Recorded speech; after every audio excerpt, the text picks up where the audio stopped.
My dad originally said to me as a boy, when God saves someone, he puts in their heart these three jewels: faith, hope, and love.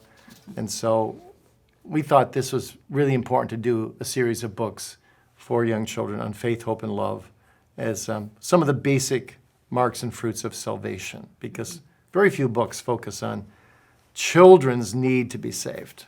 Yes. Yeah. We want children to understand what does it mean to be saved. Yeah. So some people are curious about how we put this together and who took the lead and what happened. So you want to comment on that? Sure. I would say we came up with the ideas together. We brainstormed about children's books, and we came up with this as the very basic and the very first need. And I wrote the stories, and you tweaked them and then added the theological content, including the section for parents. Right. So teamwork. That's the name of the game. And it was great to write these books with you, Mary. I've done co-authors with other books, but there's nothing like doing co-authoring with your wife. It's great. Very, very good.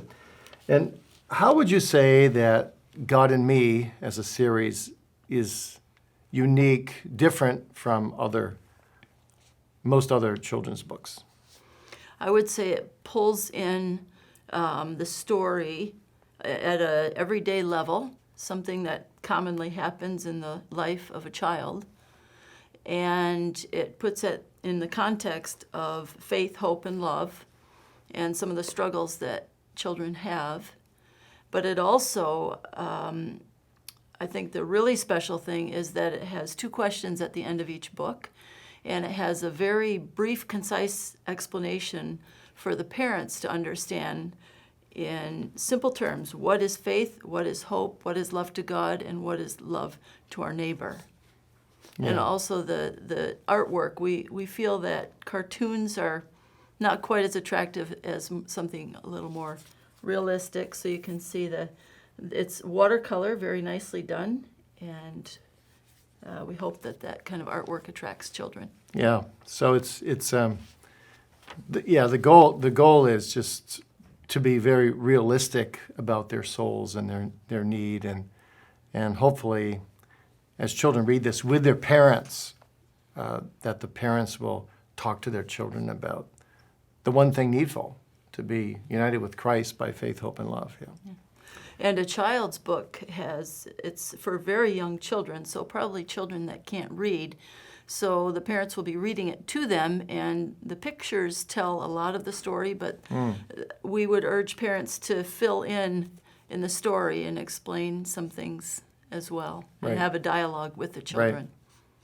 Yeah, and I think you did a great job at, when I first saw your story, apart from the pictures, I thought, how does this all connect? But then when I saw the pictures, that you suggested the artist to do, and the artist did them well, so we're very grateful for that. But the pictures, help tell the story. Mm-hmm.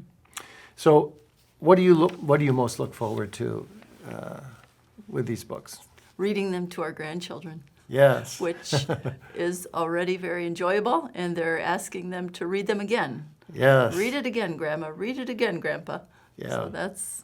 Yeah, first time I read them thrill. to the grandchildren, that's exactly what they said. And you too, read it again. I said, great. That's great. One of our grandchildren says, read me the cookie one. So one of the stories about cookies. Yeah. Hopefully the strength of these books is that we're telling the stories in a realistic way that really enter into a child's life, and then crossing the bridge and saying, this is what faith is like, this is what hope is like, and this is what love is like. And it takes into account the everyday struggles of children with anger and sibling rivalry, and puts it in the context of spiritual life. Yeah. So last question. Why is it important to teach children theology through stories at a very young age? Because they have to be born again. They have to know God. That's the very most important need. Children too must be born again. And if they can be taught these basics of the Christian faith at a young age, then we hope they can know the Lord and grow in the Lord.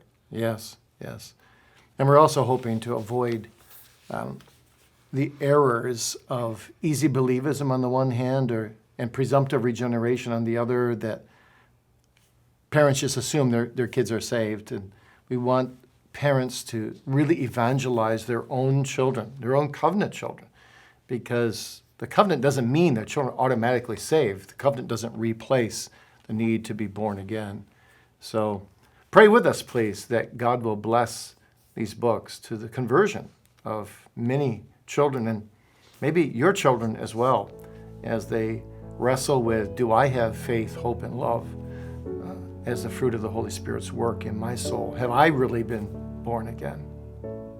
Thanks for listening.